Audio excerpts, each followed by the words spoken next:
Those who reside in nations with the most reasons to be pleased currently appear to be the least content. This is a really unusual time for people to be living in, because there are so many nations that are living under constant fear and terror. And these people still manage to find peace in their lives. Right now we are living in a time when those who live with the greatest levels of happiness feel like they have the least amount of reasons to be happy, while those who live in nations that have the least amount of reasons to be happy seem to find more happiness. In what ways do social media have a detrimental effect? Social media has created a world where we are always connected. But this connection creates a feeling of loneliness and disconnection. Social media also creates an inability to be truly present in reality, because it gives us constant access to that which is not real. We are living in a time when we have all the tools at our fingertips, and they just don't seem to bring us all that much more happiness. The more you care what other people think, the less confident and happy you'll be. Unhappiness and sadness arise when you concentrate on the things that you lack. Instead, we can feel better almost instantly if we focus on appreciating what we do have, and working toward where we do want to be and how we can get there. Gratitude and appreciation are the single most powerful ways out of depression or any other low state of mind. Every single day, there are people who are in a better state of mind than you. And it doesn't matter if their circumstances are anywhere near as bad as yours. Start with the realization that the person you see is actually not a direct reflection of your current state of being.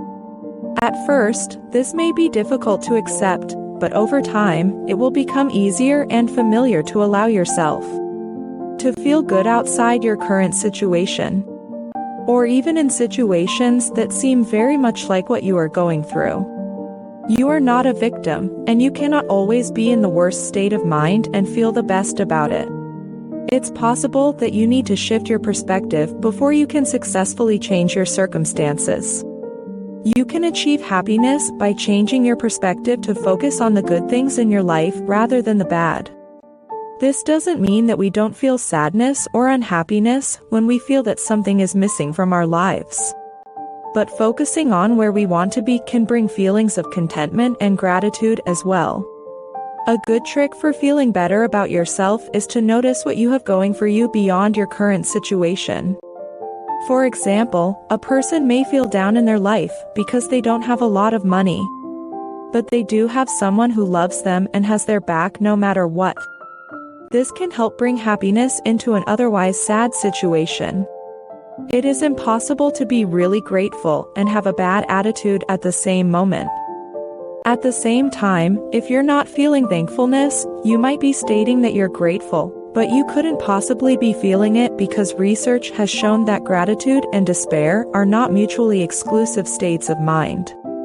One further fundamental idea that is helpful to a significant number of people who struggle with anxiety and depression is this: one cannot feel both sadness and appreciation at the same moment. So what does that mean? It means that you can't feel one or the other because feeling both would just be two conflicting feelings. So you can't feel both at the same time. So if you are feeling depressed, that means that gratitude is not an option for you right now. But again, in my experience with people who struggle with this dilemma of having gratitude and negative thoughts, or resentment and despair simultaneously, I think that the way that feels most helpful is to end up feeling a little bit more gratitude. And the way that feels most helpful is to work on healing the shame and getting a sense of worthiness, so you can feel grateful for what you have. So, in this case, it would make sense to focus on some other ideas about how you're going about living your life.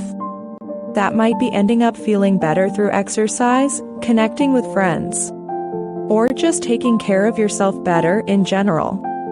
Even if they are brief, there are moments of laughter, moments of feeling positive about the future, moments of happiness, moments of connection with people, moments of love, and moments of feeling good.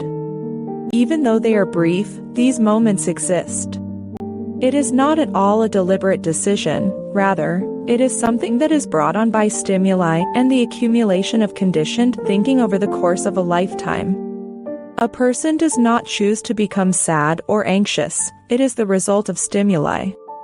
When these people have a moment of happiness, they are having a brief reprieve from what they perceive as inevitable, chronic unhappiness. They are living in denial, but denying their condition is not wise because it can lead to depression and anxiety in its own right. When these people are in denial, they live in a constant state of sadness. However, the pain is lessened when they feel happier and more hopeful for their future.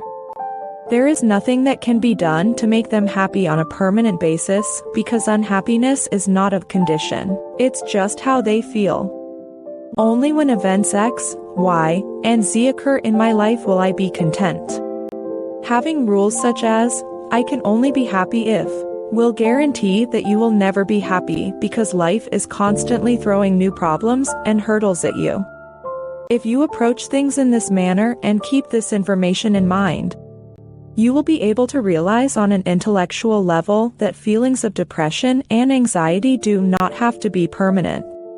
You can figure out why you are feeling low by gaining knowledge about how your brain and mind work. And then you can turn that knowledge towards something that makes you feel much better. Another significant problem is the practice of making comparisons over extended periods of time. This is particularly problematic in the modern era, given the proliferation of social media platforms and the astonishing development of photo editing tools, such as filters, that can instantly transform a person into a supermodel. Many people apply this concept to their own lives, such as embellishing every aspect of their existence in order to make oneself appear larger and more successful, while omitting the terrible aspects of their lives that are the true source of their suffering. This excerpt is about how the practice of making comparisons over extended periods of time can cause people to suffer. Social media platforms can amplify this effect, causing people to compare their own lives with those on social media. This phenomenon has been linked to depression because it may create feelings of inadequacy, which could make people feel even sadder and less hopeful. The urge to compare oneself is one that we all experience from time to time. But when the comparisons are constantly taking place over long periods of time, over weeks or months at a time, they can lead to feelings of inadequacy or low self. The people who live the happiest lives on earth never, ever compare themselves to anyone else. Instead, they focus on running their own race, and they are content for everyone else to run theirs in their own time and in their own way. People who are truly content recognize that they do not need the greatest of whatever they create. If you feel the need for validation from others, attempt to find it in your own successes. The truth is the suffering that you go through as a result of your depression. Is it coming from your thoughts concerning the issue or problems you're now going through in your life? Not the events themselves, but your beliefs about the events. Change your thinking, and you alter your life. Make the most of the suffering you've been through to achieve greater happiness. It seems like since the world has changed in many ways, people have not been able to cope with those changes. There are still many people who think the world is safe and secure, or that they don't need other people to take care of them. People who experience trauma and continue to think that way throughout their lives experience depression. It's not just trauma, though. It's any significant change in life structure as a result of anything new and difficult for an individual to adapt to. The most important step in overcoming the misery brought on by depression is to you think in regards to the sort of existence you're hoping for yourself, including the places you would like to go, the emotions you would like to feel, and the kind of person you would like to be. After that, you can work toward becoming that person by carrying out the activities that are necessary for you to carry out. If you want to overcome depression, don't focus on why you're depressed. Instead, focus on what's going to happen in the future and what you need to do in order to make that happen. An individual's best action to take when experiencing depression is find something constructive and meaningful to them personally. Something they can accomplish that will make them feel good about themselves. A compelling future and a higher purpose for one's life can be one of the most effective short-term strategies for overcoming depression. If you are genuinely thrilled about what is ahead for you, it is impossible for you to be unhappy in the present. And you will have no trouble letting go of everything that is in the past. Fear is the driving force behind one's motivation to keep moving forward. Don't let your happiness be contingent on achieving certain goals or acquiring specific possessions. Instead, focus on the journey itself. Still, get psyched about the person you'll become, the ways in which you'll grow, and the people you'll be able to help as a direct result of your decision to craft this incredible life for yourself. Where will the benefits of your work lie? Is there anyone who can benefit from you creating a model for people to follow by creating this amazing life for oneself? Thanks for watching. Subscribe for new videos every week.